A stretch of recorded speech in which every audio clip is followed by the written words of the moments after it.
una alegría que Dios nos conceda vida y a nosotros el gran privilegio de estar aquí en la casa de Dios. Esperamos que los que hoy no estén, a donde estén, pues puedan congregarse, ¿verdad? Y si no, que de todos modos puedan dar testimonio de que son hijos de Dios. Y agradezco a Dios y a la vida del pastor por concederme unos minutos el día de hoy. Y les invito a abrir su Biblia, hermanos, en el libro de Lucas, capítulo 19, del verso 28 al 44. La palabra de Dios dice: Dicho esto, iba adelante subiendo a Jerusalén. Y aconteció que llegando cerca de Betfagé y de Betania, al monte que se llama de los Olivos, envió a 2 de sus discípulos, diciendo: Id a la aldea de enfrente, y al entrar en ella hallaréis un pollino atado, en el cual ha montado jamás, desatadlo y traedlo. Y si alguien os preguntare, ¿por qué lo desatáis?, le responderéis así: porque el Señor lo necesita. Fueron los que habían sido enviados y hallaron como les dijo. Y cuando desataban el pollino, sus dueños les dijeron: ¿por qué desatáis el pollino? Ellos dijeron: porque el Señor lo necesita. Y lo trajeron a Jesús, y habiendo echado sus mantos sobre el pollino, subieron a Jesús encima. Y a su paso tendían sus mantos por el camino. Cuando llegaba ya cerca de la bajada del monte de los Olivos, toda la multitud de los discípulos, gozándose, comenzó a alabar a Dios a grandes voces por todas las maravillas que habían visto, diciendo: bendito el Rey que viene en nombre del Señor, paz en el cielo y gloria en las alturas. Entonces algunos de los fariseos de entre la multitud le dijeron: Maestro, reprende a tus discípulos. Él respondiendo les dijo: os digo que si estos callaran, las piedras se clamarían. Y cuando llegó cerca de la ciudad, al verla, lloró sobre ella, diciendo: oh, si también tú conocieses a lo menos en tu día lo que es para tu paz, mas ahora está cubierto de tus ojos. Porque vendrán días sobre ti cuando tus enemigos te rodearán con vallado y te sitiarán, y por todas partes te estrecharán juntos, y te derribarán a tierra y a tus hijos dentro de ti, y no dejarán en ti piedra sobre piedra, por cuanto no conociste el tiempo de tu visitación. Oremos. Padre Celestial, te alabamos una vez más por tu palabra que en esta hora, Señor, hemos leído. Gracias porque tú nos estás hablando, Señor. Tu Santo Espíritu que esté en nosotros, Dios, nos dé esa sabiduría para escucharte. Abre nuestro corazón y que nuestra mente sea renovada en esta hora con el poder de tu palabra. En el nombre de Jesús. Amén. Bueno, con este episodio que ya leímos, da inicio a la última semana de vida de nuestro Señor Jesucristo en esta tierra. Sí, con esta entrada triunfal a Jerusalén que ya había sido profetizada. Entonces, es tan importante, y agradezco yo a Dios como todos, que haya quedado este escrito. ¿Por qué es tan importante? Porque realmente Jesús es Rey de Reyes y Señor de Señores. Y aunque en ese tiempo, esto que estaba pasando y las demás cosas que pasaron, incluso todo lo que pasó en esos 3 años de ministerio de nuestro Señor Jesucristo, la Biblia dice que algunas cosas los discípulos no entendían. Y aún Jesús, cuando les dijo: es necesario que vaya a Jerusalén, es necesario que el Hijo del Hombre sea entregado, es necesario que muera, voy a entrar ahí a Jerusalén, voy a morir, me van a azotar. O sea, todo lo que Jesús les decía, los discípulos entendieron, algunas cosas no entendieron. Y la Biblia registra en los evangelios que después, hasta después de la resurrección de nuestro Señor Jesucristo, ellos pudieron entender algunas cosas. Entonces, Jesucristo entra, así tenía que ser. ¿Por qué? Porque así estaba profetizado. Jesucristo, el Rey de Reyes, llega a Jerusalén. Ya el pueblo lo conocía en Jerusalén, Galilea, todo alrededor lo conocían. a Jesucristo, 3 años de estar predicando el reino de los cielos, 3 años de estar diciendo arrepiéntanse porque el reino de los cielos se ha acercado, decía Juan el Bautista. Pero cuando viene Jesús les enseña que Él es el Hijo de Dios y que Él tiene el poder de Dios para hacer maravillas, señales, prodigios, todo lo que estuvo haciendo, aún resucitar muertos. Entonces Jesús ya había ganado a mucha gente, ¿verdad? Cuando hemos estudiado nos dicen fueron los 3 años de Jesucristo, 3 años de popularidad, donde Él fue levantado hasta acá, con los hechos que Dios le permitió hacer. Jesucristo fue levantado en alto, dado a conocer, y la gente lo seguía. En los 4 evangelios está esta palabra y yo decía, Dios, gracias que la dejaste ahí. ¿Por qué es tan importante? Aparte de lo que ya les dije, es importante porque Lucas, 1/5 de su libro habla de todo lo que es la semana de la pasión y muerte de Jesucristo, que empezó ese domingo de Ramos. Marcos habla una 4ª parte de lo que pasó en esta última semana de vida de Jesús en la tierra. Mateo también le da 1/4 de su libro a hablar, a registrar todo esto que ha pasado. Y Juan narra en medio de su libro, mitad de su libro del Evangelio de Juan, habla de todo lo que pasó Jesús. En Juan encontramos relatos que no están en los otros 3 evangelios. Entonces es tan importante. Jesús cuidó que esto llegara a nosotros, que fuera escrito así, por la importancia que esto implicaba. Entonces, simbólicamente, Jesús entra a Jerusalén como el Rey de Reyes. Aquí ya vimos que al ir bajando, dice, los que han ido a Jerusalén, dicen que esta bajada donde va Jesús a Jerusalén, que tiene al pie del Monte de los Olivos, que tiene una vista espectacular de la ciudad de Jerusalén. Y bueno, ahí van, pero antes de esto, Jesús les da una orden a sus discípulos, les dice, vayan a la aldea que está cercana y traigan ahí un pollino, ¿verdad? Hijo de asna. Dice que llevaron a la mamá y también al pollino, así lo registran otros evangelios. Llévenlos, tráiganlos, porque Jesús lo necesitaba. Incluso les dice, si preguntan los dueños por qué lo desatan, dile que el Señor lo necesita. Ya lo leímos aquí. Exactamente sucede como Jesús les dijo. Y entonces, ¿por qué Jesús sabía todo esto, hermanos? Porque Él es Dios, porque Él es soberano, porque Jesucristo había venido a cumplir lo que Dios había destinado ya a redimir al ser humano a través de la ofrenda de su vida. Entonces ahí vemos la omnisciencia de Dios, que Dios conoce todo. Y ahí Jesucristo, como Hijo de Dios, está viendo a ese asno, les está diciendo vayan y traigan. Y así lo hacen. Y una vez que traen el asno, dice que todos empiezan a tender ramas. Los discípulos, la gente pone sobre el asno, pone sus túnicas. Y la gente, aquí nos narra en los evangelios, si ustedes leen los 4, los tuve que leer, y porque algunas cosas son diferentes, pero dice que ya Jesús iba con una multitud de todos los que recientemente habían ido a visitar a Lázaro, porque había resucitado, porque Jesús lo había resucitado. Ya una multitud iba con ellos.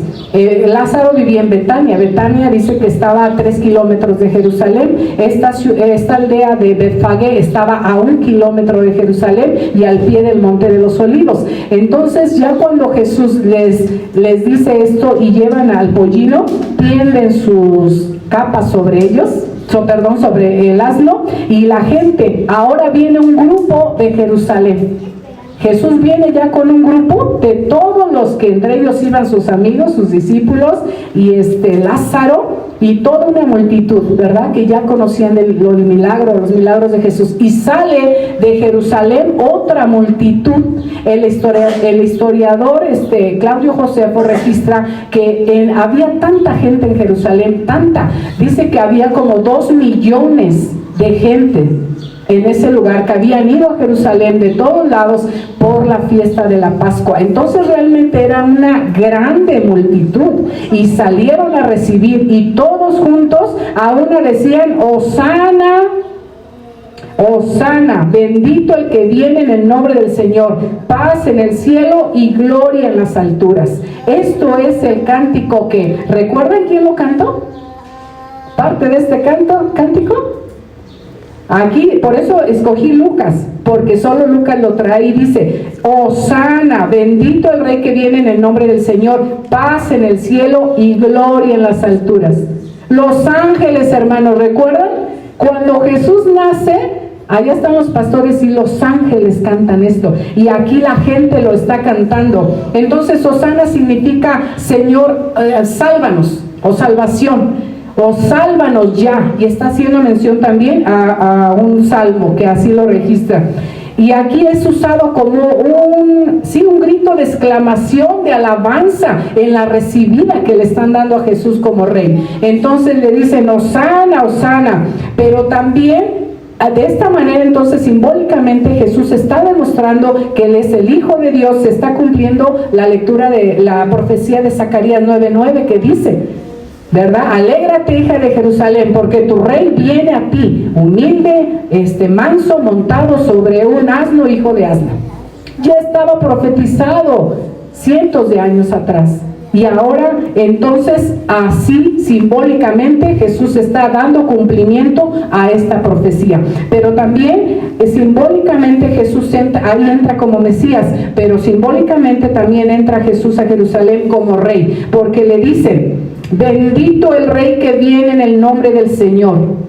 Y este saludo dice que se lo daban a los, ya en este tiempo se lo daban a los peregrinos, pero en el Antiguo Testamento era conocido que este era el saludo que daban al rey cuando llegaba al templo. La gente lo victoriaba, lo alababan y le decían: bendito el Rey que viene en el nombre del Señor, paz en la tierra y gloria en las alturas. Y en otro evangelio dice: bendito el que viene en el nombre del Señor, nuestro Rey David. Hacen mención del Rey David. Entonces ahí se está cumpliendo otra profecía. El pueblo de los judíos están recibiendo a Jesús como su rey. Y bueno, era tanta la multitud que incluso Mateo registra que la ciudad entera se conmovió por tanta gente, no tanto que haya sido un terremoto, pero sí se estremeció toda la ciudad al congregarse ahí en tan grande multitud. E incluso unos no conocían a Jesús. En otro de los evangelios, me parece que es Marcos, dice: ¿quién es este? ¿Quién es este? Se habían unido a la multitud, pero no sabían quién era, nomás porque todos iban, ¿verdad? Entonces, ¿quién es este? Y uno le decían: este es Jesús, el profeta de Nazaret. Este es Jesús, el Rey de los judíos. Entonces, multitud de gente que amaba a Jesús, multitud de gente que tenía la simpatía, de que había ganado, pues eran simpatizantes de Jesús, y multitud que no conocía quién era Jesús, que ahí se estaba enterando quién era Jesús, pero aún así se unió a ese grupo. Entonces yo titulé: ¿cómo recibes al Rey? Porque más adelantito vamos a ver cómo recibimos nosotros al Rey Jesús. ¿Cómo lo recibes? ¿Sí? ¿Cómo recibes al Rey? ¿Lo recibimos realmente como mi Rey? ¿Lo recibo? ¿Lo reciben ustedes como su Rey? ¿O lo reciben simplemente como el Rey que está aquí, que nos unimos como los demás, ¿verdad? Ante la alegría y ante todo, pues vamos ahí todos juntos también a proclamar. Entonces, esto era muy importante que se cumpliera. Así entra Jesús a Jerusalén, y pues de esta manera se cumplen esas dos profecías, y simbólicamente con esto se demuestra. Y bueno, más adelante nos dice toda esa algarabía, todo estaban muy alegres y todo, y ahí la voz, ¿verdad? La voz del enemigo que siempre se tiene que levantar.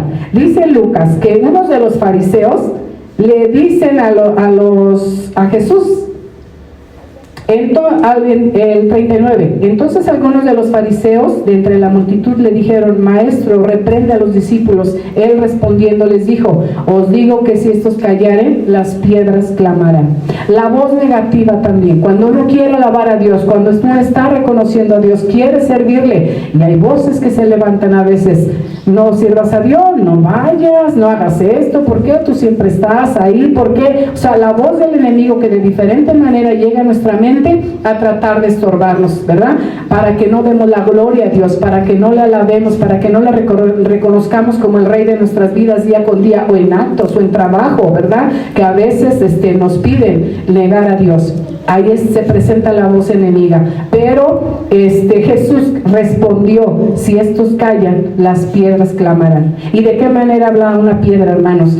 ¿Dios tiene el poder para hacer hablar una piedra? Sí. Ahorita quedó registrado en la Biblia que Dios hizo que hablara la burra, ¿verdad? La burra que iba montado este profeta, pero no que una piedra hablara. Pero la Biblia sí registra que las piedras hablaron.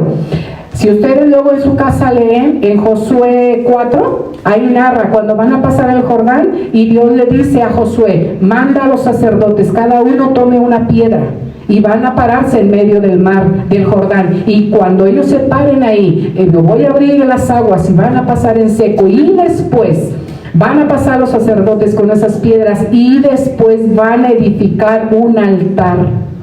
Con esas 12 piedras edifican después un altar para hablar, porque Dios dice: ¿y cuándo? Parece que es el 4:23-24, el verso que dice: cuando sus hijos les pregunten el día de mañana ¿qué significan estas piedras?, les dirás todo lo que Dios hizo. Entonces es una manera en que las piedras hablan. Yo no quiero que un monumento esté ahí diciendo, obviamente sí que lo haya, ¿verdad? Que como la cruz, que es un símbolo, ¿verdad? De la cristiandad en el mundo, la cruz habla. Pero si quiere levantar un monumento ahí, pues mejor yo, ¿verdad? Señor, pues permíteme hablar de ti, permíteme a donde yo esté proclamar de ti. Entonces Jesús de esta manera le responde: si estos callan, las piedras hablarán, no dándole importancia al enemigo.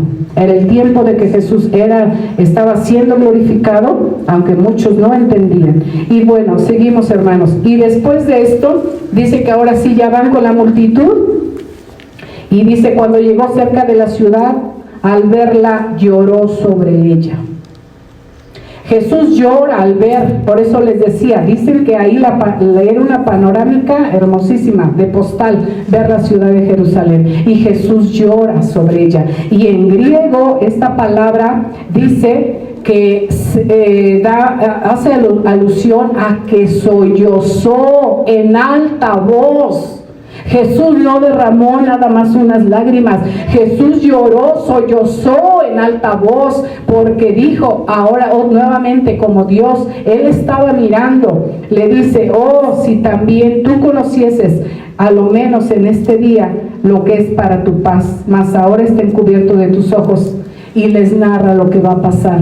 Jesucristo está llorando con un dolor inmenso, porque está mirando 40 años después. 40 años después de que Jesús está profetizando la caída de Jerusalén, se cumple. Viene el general Tito y arrasa, sitia la ciudad de Jerusalén. Y fue un dolor, si ustedes buscan esto, llorarán simplemente al escuchar los horrores que vivieron. Entonces Jesús está llorando por eso. Llora, gime. Sus sollozos son fuertes porque está mirando la destrucción de su pueblo, y llora también porque ve que toda esa multitud que le aclama, los que son religiosos, están sumergidos en una religión vana, tradicionalista, porque así eran los fariseos, los judíos. O sea, cumpliendo la ley, pero sí, esforzándose, sí, pero se había quedado en eso, en querer cumplir la ley, pero estaban vacíos y con un corazón duro y no entendían. Dice que aquí hablaba cuando Jesús dice: porque no conociste el tiempo de tu visitación. Esto dice que siempre es cuando Dios está interviniendo. Dios interviene, Dios se revela a la persona que le quiere hablar. En este caso al pueblo, Dios le está hablando, pero dice: no entendiste el tiempo de tu visitación. Y entonces Jesús profetiza: y te derribarán a tierra y a tus hijos dentro de ti, y no dejarán en ti piedra sobre piedra, por cuanto no conociste el tiempo de tu visitación. Y les digo, 40 años después se cumple eso, y fue algo tremendo. Más de 1 millón de judíos murieron. ¿Sí? El sitio, cuando yo leía todo esto, me recordó a Samaria. Ahí está registrado que el pueblo, por el sufrimiento, incluso comió a sus hijos. Los historiadores dicen que quizás en este tiempo algo pasó, por lo que sí registra este historiador es que hervían sus sandalias, sus correas para comer, porque el hambre era tremenda. Y después de que es cuando esto se cumple, son muertos, más de 1 millón muere de judíos, y los que quedan los usan como esclavos para construir como el Coliseo romano y pues ciudades de los romanos, y de los jóvenes de 17 años para abajo son vendidos como esclavos, y los otros que quedaron los llevaron al Coliseo romano ahí como gladiadores, pero quedaron otra vez bajo el yugo de un imperio. ¿Por qué? Por no obedecer a Dios. Entonces, es tan duro esto. Me venía a la mente cuando le gritan: crucifícale, y los sacerdotes dicen que la sangre de Jesús caiga sobre nuestros hijos, sobre ellos y sobre sus hijos. Qué difícil situación que como padres, porque aquí hay otro tema, hermanos, ahí le dejamos. Pero aquí yo estaba viendo otra enseñanza que Dios nos da a través de esto. Y bueno, así reciben a Jesús, con alegría, con gozo, y Dios calla esas voces que se quieren levantar. Y vemos que se cumple. La historia está para registrar que esto que Jesús dijo se cumple. Pero Jesús vino de todos modos a cumplir. Y Jesús avanza entonces a Jerusalén, entra, uno de los evangelios dice que entra, después de toda la bulla y todo lo que hacen, Jesús entra a Jerusalén, entra al templo, ve todo, observa todo, pero ya oscureciendo, él sale nuevamente y va a Betania a descansar con sus amigos Lázaro y Marta y María. Y después de eso, Jesucristo, los evangelios está narrado lo que hace cada día. 4 días después, ya con esto terminamos, 4 días después, ahora Jesucristo ya cambió la escena, ya no hay alabanzas, ya no hay gloria a Dios, bendito el Hijo de David, bendito el que viene en el nombre del Señor. Todo eso ha cambiado. Ahora sigue habiendo una multitud, pero una multitud que ahora está ya en el Gólgota. Ya Jesús lo han llevado para cuando están ahí en el Gólgota. Lo que quiero ahorita que ustedes imaginen, ya está Jesús ahí en el Gólgota y ya pasó por el juicio, ya fue azotado, ya le arrancaron la barba, ya fue abofeteado, ya le pusieron la corona de espinas, ya fue, Jesucristo ya fue maltratado como él dijo que iba a ser. Y ahí en la cruz, la primera palabra que él dice, porque dice 7 palabras estando en la cruz. La primera la registra Lucas adelantito en el capítulo 23. Ahí está la primera palabra que Jesús pronuncia al estar ahí en la cruz. Y es el verso 24. Y Jesús decía: Padre, perdónalos porque no saben lo que hacen.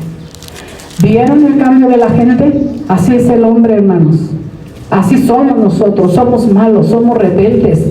Tenemos que buscar de Dios y pedirle al Espíritu Santo que nos ayude para que así podamos obedecer a Dios, amarle y obedecerle. Pero ahora está toda esta multitud que ya ahí para este tiempo que está Jesús ya ahí en el Calvario para ser crucificado, ya pasaron ahí cuando dijeron: ¿a quién soltamos? Porque era costumbre que el gobernador le soltara a una gente mala, pues a un presidiario. ¿Y a quién dijeron? Cuando le dicen: soltamos a Barrabás, que era malo, que se merecía lo que estar en la cárcel por lo que había hecho, o lo soltamos a Jesús. Y la gente, la multitud gritó: queremos a Barrabás. Y a Jesús, entonces, ¿qué vamos a hacer con este hombre? Les preguntan y le dice: crucifícale. Y toda esta multitud que le alababa ahora le dice: crucifícalo, crucifícalo, crucifícalo. Y viene nuevamente a cumplirse las profecías de lo que Jesús iba a hacer, que Él se hizo pecado por nosotros, que Jesús cargó en Él el pecado de todos nosotros. Y ahí está entonces ya, como lo dice también Isaías, el cuerpo de Jesús ya está irreconocible. Ahí dice Isaías, le veremos, mas sin hermosura, para que le deseemos. Ya Jesús ha sido maltratado tanto. Y ahí está, abiertos ya sus brazos, y cuando los verdugos clavan sus brazos ahí en la cruz, lo que sale de la boca de Jesús, yo ahora decía, Dios, gracias. Yo creía que San Juan 17 era la última oración de Jesús por mí, por ustedes, por todos los que vamos a creer.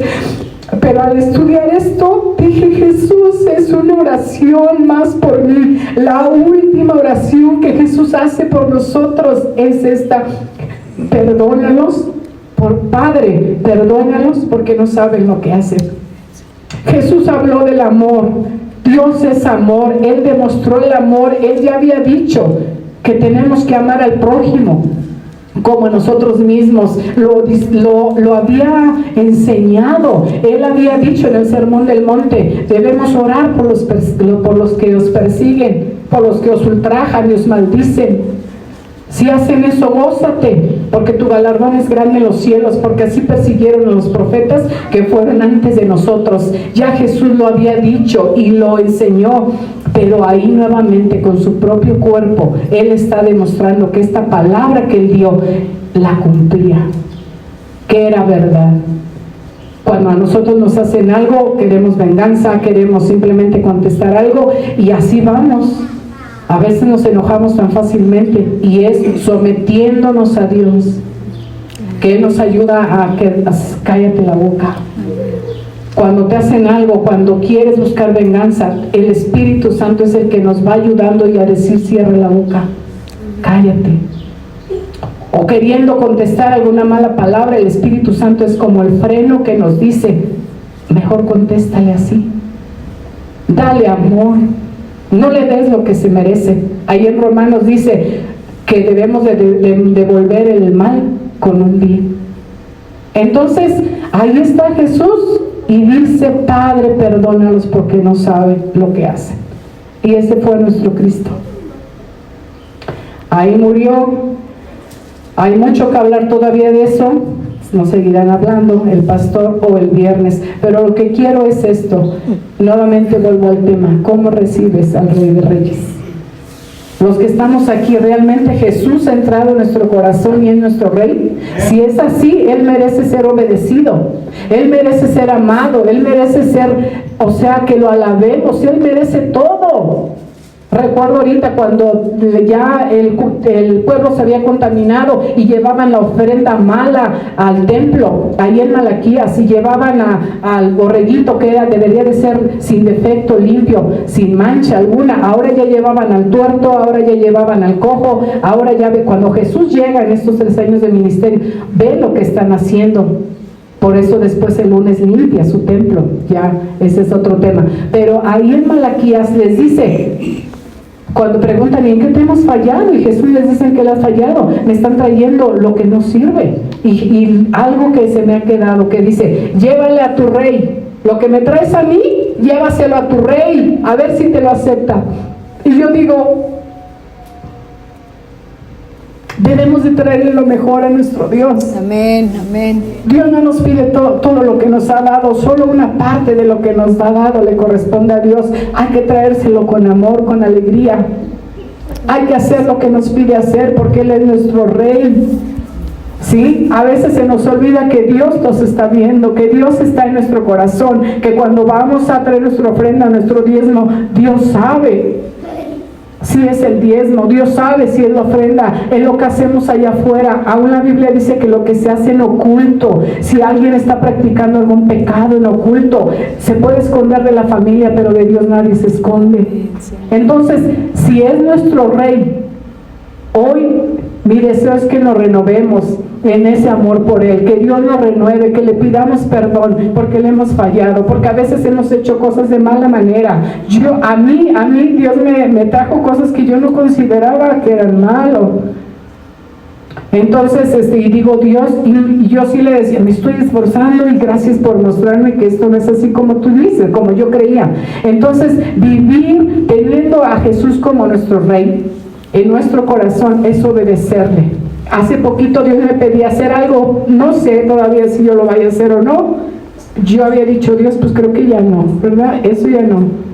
Y ante la situación en que quizás lo vuelvo a hacer y yo estaba orando y eran jueves de oración y yo expuse y habían orado, yo ya había orado y yo seguía orando y la única palabra que me trajo Dios a la mente cuando estaba orando era: toma tu cruz y sígueme. Entonces dije, Dios, si quieres que lo haga, lo voy a hacer, porque te quiero obedecer. A veces no es fácil obedecer a Dios, pero si Él es nuestro Rey, tenemos que hacerlo. Si Él nos pide hacer algo, a veces nosotros decimos, ay, es algo muy grande. No, si Dios nos pide hacer algo, lo tenemos que hacer, porque de esa manera le estamos obedeciendo. Si tuviéramos aquí a Jesús y nos dijera, a ver, desobedece a tu autoridad, a ver cómo te va. Al que te levanta una infracción, desobedécelo, no vayas a pagar, a ver cómo te va. Ay, vamos a obedecer a la autoridad. ¿Por qué? Pues porque es la autoridad y hay que obedecer, si no nos va mal. Entonces Jesús es nuestro Rey, Jesús es amor. Pero aquí vimos que lo que Él profetizó de la ciudad de Jerusalén se cumplió. ¿No era su pueblo Israel? ¿No es su pueblo? Sí es su pueblo. Dios es amor, pero Dios también nos dijo que Él es nuestro Padre y que el Padre al que ama disciplina, como el Padre al Hijo a quien quiere. Entonces yo le decía, Dios, yo no quiero disciplina, yo quiero que me hables por las buenas, yo quiero obedecerte a la primera, ayúdame a obedecerte. Entonces, hermanos, cada uno sabe ahí en qué le ha fallado a Dios. Pidamos perdón y que el Señor siga obrando en nuestras vidas, para que esta semana mayor sea una semana de renovación, para que en esta semana podamos realmente decirle al Señor, tú eres mi Rey, ayúdame a obedecerte. Sigo siendo humana y la carne y el mundo hasta el último día de mi vida me van a dar lata, pero ayúdame, porque mayor es el Espíritu Santo que está en nosotros para ayudarnos a hacer lo que Dios nos manda. Vamos a orar, hermanos. Padre, en el nombre de Jesús, gracias por tu palabra, gracias porque tú eres Rey de Reyes, Señor de Señores, porque cuidaste, Señor, que tu palabra fuera escrita, así inspiraste a aquellos hombres que lo hicieron para que hoy, miles de años después, más de 2000 años, hoy, Señor, nosotros estemos conociendo lo que tú hiciste a través de tu Hijo Jesucristo. Gracias por tu palabra que es hermosa, gracias porque nos trae consuelo, nos da paz saber que Jesucristo se hizo pecado por nosotros, que ahí en la cruz del Calvario Jesús llevó nuestros pecados, nuestras enfermedades, nuestras dolencias, para que nosotros hoy fuéramos libertados. Gracias, Jesús, gracias porque tu gracia ha sido mayor que nuestro pecado. Tu gracia sobreabunda, Padre, en nuestras vidas. Hoy te conocemos y reconocemos como nuestro Señor y nuestro Salvador. Y hoy te pido que tú me perdones. Perdona a mi familia, perdona a las familias de tu iglesia Monte Oreb. Señor, ¿qué podemos esconder de ti? Nada.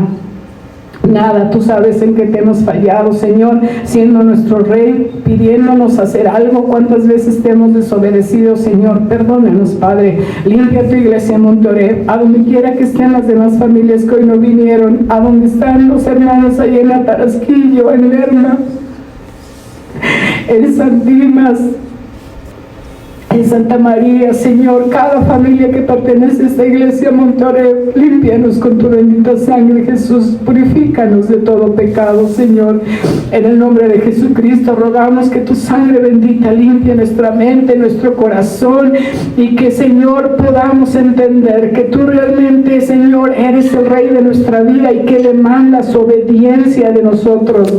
En el obedecer está una grande bendición, Padre. No queremos castigo, no queremos que nuestros hijos, nuestros nietos sufran cosas, Señor. No queremos, Padre, eso. Queremos obedecerte, y hoy rogamos, pues, que tu sangre nos limpie, nos purifique y que nos ayude, Señor, para poder vivir obedeciéndote, amándote, dándote la honra y la gloria, Señor, cuando estamos aquí, cuando estemos en nuestra casa, en nuestro diario vivir, Señor eterno, para que así nuestra vida, nuestra alabanza de cualquier forma se acepta delante de ti, Señor. Si no, seguirá siendo una alabanza alabanza hueca, un ruido nada más, dice tu palabra, cuando se hace sin amor. Pero no queremos eso, queremos hacer todo con amor para que tú lo recibas, Señor.